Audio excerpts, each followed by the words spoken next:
So, I've been reading. Nothing smart or academic, just things that I enjoy. My latest read?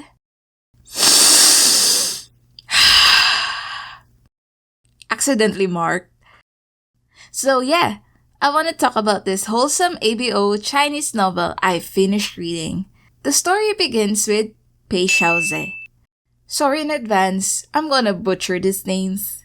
Pei was in his car with his little sister while she was reading a book titled Accidentally Marked. Yay! It's a book inside a book. Accidentally Marked is a book in an ABO universe. And if you're like Pei, who had no idea what that meant, let me explain. ABO stands for Alpha, Beta, Omega. In this universe, there are two sexes, male and female, but there are also the secondary genders, Alpha, Beta, and Omega. Alphas are your strong, dominant, dependable people. Betas are the ordinary ones and usually make up most of society. They ask you how you are, you just have to say that you're fine when you're not really fine, but you just can't get into it because they would. Omegas are fragile, sensitive, and small, beautiful, and fertile. So one can be born as a male, but later on develop their secondary genders as an omega. Therefore, they would be a male omega. And remember, I said fertile? So yes, preg is possible in this universe. Especially since alphas and omegas would occasionally go into heat, making the possibility for conception exponentially high. Let's get back to the story. So Pei's sister is reading the book and she laughs because one of the villains has the same name as Pei, but they couldn't be more different. Pei in the book was nothing but trash. He did nothing but play and hurt the MC, Cheng Xia. Book Pei Xiaoze was a good-for-nothing president of an entertainment company built by his father, and Cheng was a young and upcoming actor. Book Pei was nothing but a title holder, but the real power was held by someone else. While Pei in this world was the president of a successful entertainment company, and basically every project he touched was guaranteed to become a hit. Later that night, it was Pei's birthday party, and he got drunk and fell asleep. And wouldn't you know it, the moment he woke up, he was in bed with Cheng. And yeah, it's a transfiguration novel! Yay! Whoopee! Cheng in the book was an omega tricked into taking a pheromone catalyst, and Pei, an alpha, accidentally marked him. Think marking as the same as bonding yourself to a person for life. But as of now, Pei has yet to have marked Cheng.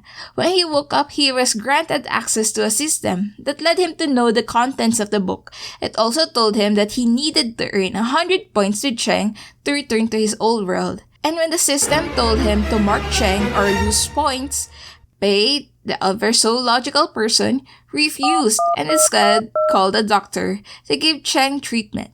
Therefore, changing the story ever since. So you know how everything terrible happened to Chen?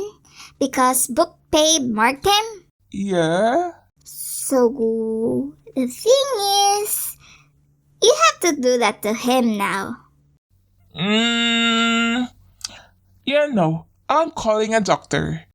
Pei called a doctor. I cannot stress enough how rare that is. So Pei calls a doctor friend who basically gave him an antidote for the pheromone catalyst, and they rule out that Cheng was a victim and did not intentionally take the catalyst to climb his bed. In the book, Chen was supposed to become the suppressed Omega bound to Book Pei. You ask why? Because Cheng was in love with Book Pei. Mainly because of the mark's influence, cough cough. But Pei was also in love with a childhood friend who was already betrothed, and out of frustration, he would occasionally love Bang Cheng, then treat him horribly, thus the cycle of a toxic relationship. When First Love would see how sweet Book Pei was with Cheng, he became jealous. He seduced Pei and ruined Cheng's life by taking his lover, ruined his acting career. The injustice caused his father's heart attack, which caused him depression. Driven by anger, Cheng went abroad and guarded attention as an actor there and earned success. He then went back to China and staged his revenge, which led to the deaths of both Pei and his lover.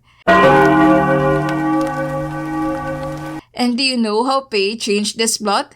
He went to hang out where his first love and fiancé were and...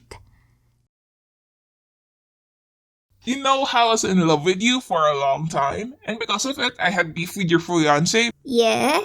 I was wrong. I didn't like you. Now I like someone else.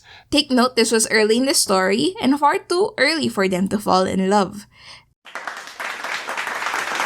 And boom, just like that, Pei fixed the plot device. The first love never comes back into the story. I just have to say, Pei is such an efficiency king. Now back to the story, because the marking didn't happen, the story was now different. To earn points with Cheng, Pei would help build his career and at the same time regain control of his company in this world, thus hitting two birds and one stone. Again, efficiency king! Looking back at it now, it's hilarious how Cheng early on realizes that Pei's actions towards him was different and possibly romantic? I mean, how could it not be romantic? Cheng got slashed with a knife during a shooting scene and got hospitalized. Pei, as soon as he heard, cancelled all his plans and went back to Cheng's bedside and got revenge on those who staged the accident. Cheng all the while was thinking, oh my, this alpha really loves me. He's kind and respects me. Where else can I find a better partner? I definitely cannot lose this man. I have to make him mine. While Pei said, I feel protective of Cheng. I got scared when he got harmed. I want to take care of him. I think I like to be a father to him. I said, hold up, wait a minute, something ain't right. yeah. Sure, Pei, keep deluding yourself. I've never seen a proper father figure get jealous with his son's crush.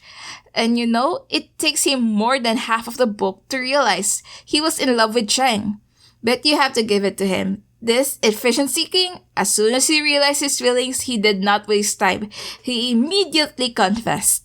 I just need to emphasize how wholesome this book was. If you're familiar with the ABO universe world, having this green forest is such a rare commodity. First of all, man chose not to grape the MC. Yes, that's weird to say, but you'll be surprised how often this happens in books. ABO universe or not, he grew the MC's career because of the future. He saw that the man had talent in acting and decided to nurture him young.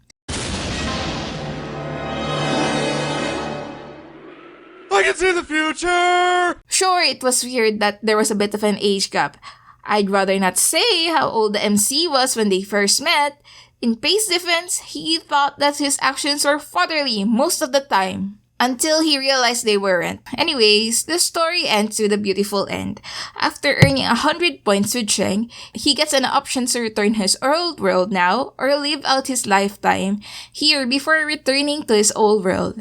And of course, Pei decides to stay. They get married and have children. At the end of the day, they die together in each other's arms. You may be asking about what happens to Pei in his real world. Well, our fantasy king started to make a film about his life in the book world. Then he tries to search this world's Cheng through tryouts for the role of Cheng. And he does find him, and that's where it ends. So my thoughts? Remember when I say how I was uncomfortable about how old Cheng was when they first met? And seeing Peng's back in his old world and Cheng is back to his original age, does that mean he's a... I'm gonna leave it here.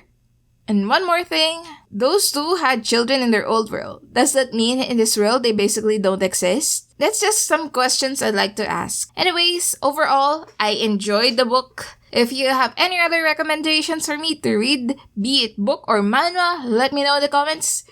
Thank you for watching.